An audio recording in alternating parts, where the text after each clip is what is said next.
Well, this might be one of the most painful conversations for longtime animation fans, because honestly, Rick and Morty doesn't feel as special anymore. And I know that statement immediately starts arguments online.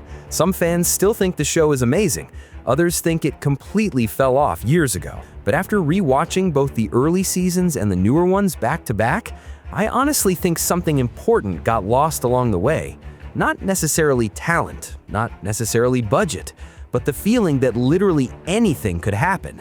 Back during seasons 1 and 2, Rick and Morty genuinely felt unpredictable. Every episode introduced some insane sci-fi concept that somehow balanced absurd comedy with existential horror, portal guns, infinite realities, parasites rewriting memories, tiny universes powering car batteries, the Council of Ricks, evil Morty.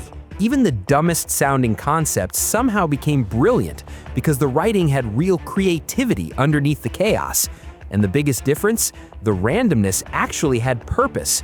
The show wasn't just lol, weird stuff happening.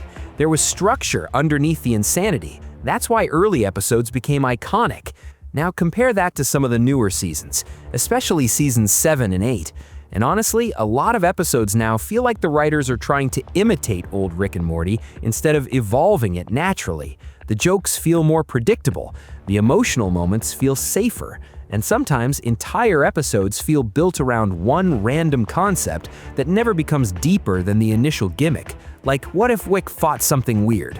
Okay, and then what? That's the problem. Older episodes used absurd concepts to explore identity, depression, loneliness, nihilism, family trauma, or existential fear. Newer episodes sometimes just stop at the absurdity itself, and that makes the show feel emptier. Now, obviously, there are still good episodes in the later seasons. I'm not saying the series became completely terrible. Some family-focused episodes still work really well emotionally. A few evil Morty developments were genuinely strong, and visually, the animation honestly improved over time. But overall, the consistency is nowhere near the level of the early years anymore. One of the biggest issues is predictability. Back then, you genuinely couldn't guess where an episode was going. Now, a lot of longtime fans can predict the emotional arc within 5 minutes.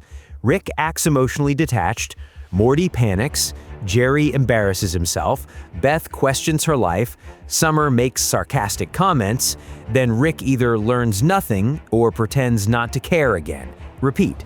And honestly, the characters feel emotionally stuck now. That's the weird paradox with this show. The creators wanted to avoid changing the formula too much, but by keeping everyone static, the show slowly started feeling repetitive instead. Even Dan Harmon himself talked before about being careful with too much character growth because it could damage the formula. But now the opposite problem exists. Sometimes it feels like nobody evolves meaningfully anymore. Now, obviously, we also need to talk about the elephant in the room, Justin Roiland leaving the show. Whether people like him or not personally, his creative energy absolutely shaped early Rick and Morty. That chaotic, improvisational feeling, the awkward pauses, the bizarre emotional breakdowns, the weird, unpredictable conversations. A lot of that organic madness became part of the show's identity. And after his exit, the series honestly started feeling more controlled and polished, but also less alive somehow. Like the newer writing teams understand the formula of Rick and Morty, but not always the soul underneath it. That's why some jokes now feel more like internet meme humor than actual clever satire. There's also another huge issue, Burnout. How do you keep a multiverse show fresh after 8 seasons? That's incredibly difficult.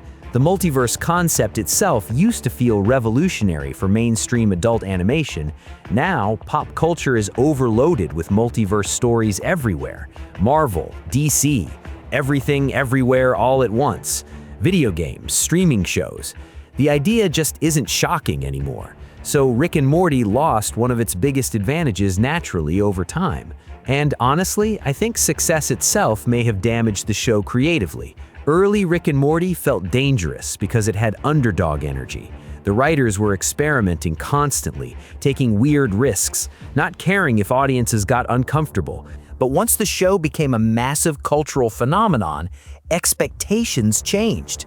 Merchandise exploded, the fandom became huge, the pressure became insane, and suddenly the show had to keep functioning as a major franchise instead of chaotic experimental television. That changes things creatively, whether fans want to admit it or not. Now here's the thing though, I don't think the show is irredeemable. I actually think there's still potential for recovery. Because buried underneath the uneven writing, the core emotional ideas still exist.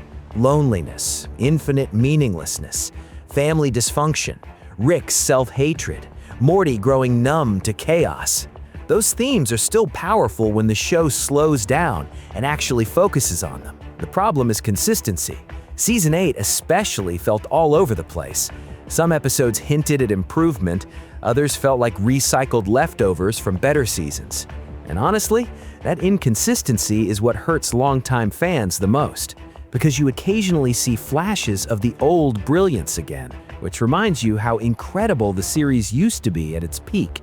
At the end of the day, I don't think Rick and Morty became bad. I think it became normal. And honestly, that might be worse for a show that once felt revolutionary. Now it's less, you have to watch this, and more, some episodes are still pretty good. That's a huge difference culturally. Anyway, what do you guys think? Are you still watching Rick and Morty every season, or did you stop years ago? And which era do you think was the true peak of the show? Let me know down in the comments. And if you enjoyed this breakdown, don't forget to leave a like and subscribe for more videos like this. Thanks for watching, and see you guys in the next video.